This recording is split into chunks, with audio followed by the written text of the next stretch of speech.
तर काय म्हणता मित्रांनो, राधे राधे. मी ह्या चॅनलचा होस्ट कार्तिक. तर आज जायचं होतं आपल्याला दवाखान्यात. तर फटाफट तयारी केली आणि दवाखान्यासाठी तयार झालो. दवाखान्यात जायचं रिझन असं आहे की त्यामागे आपला पाय काही बरा होत नव्हता, तर त्या कारणाने आपल्याला दवाखान्यात जावं लागते. लावली चाबी, आम्ही निघालो दवाखान्यात जाण्यासाठी. इकडून आला आपला मित्र आयुषने तर पुरे पैसे आणले होते रे बा. चला मित्रांनो दवाखान्यात. तर डॉक्टर काय म्हणते हे तुम्हाला पुढे जाऊन सांगतो.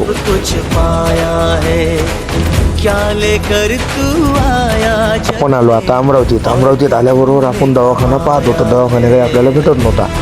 फायनली दवाखाना सापडला आपल्याला, डॉक्टर देशमुखचा. दवाखान्यात आलो आणि आपण घेतला नंबर लावून. नंबर होता आपला 22वा. नंबर लावला आणि आम्ही आलो बाहेर. फायनली आपला नंबर लागला. तर चला मग डॉक्टर काय म्हणते ते पाहू. डॉक्टरनं असं काही सांगितलं का ते ऐकून आमच्या अंगाले आले काटे. जे व्हायचं नव्हतं तेच झालं रे बा. डॉक्टर म्हणे ऑपरेशन करावं लागतं म्हणे पायाचं. रोडवर धावल्यामुळे तुझ्या ज्या पायातल्या नसा आहे म्हणे त्या फाटल्या म्हणे. तर आम्ही डॉक्टरचं ऐकून फटाफट घेतल्या गोळ्या आणि निघालो घरी जाण्यासाठी.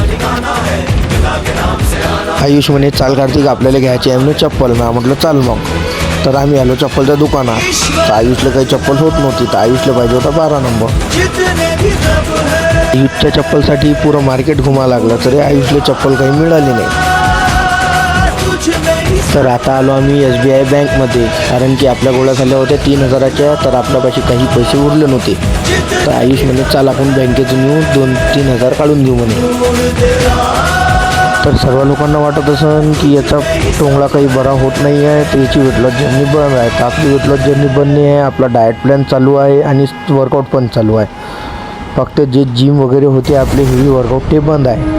चला मग भेटूया नंतरच्या ब्लॉगमध्ये. जय महाराष्ट्र.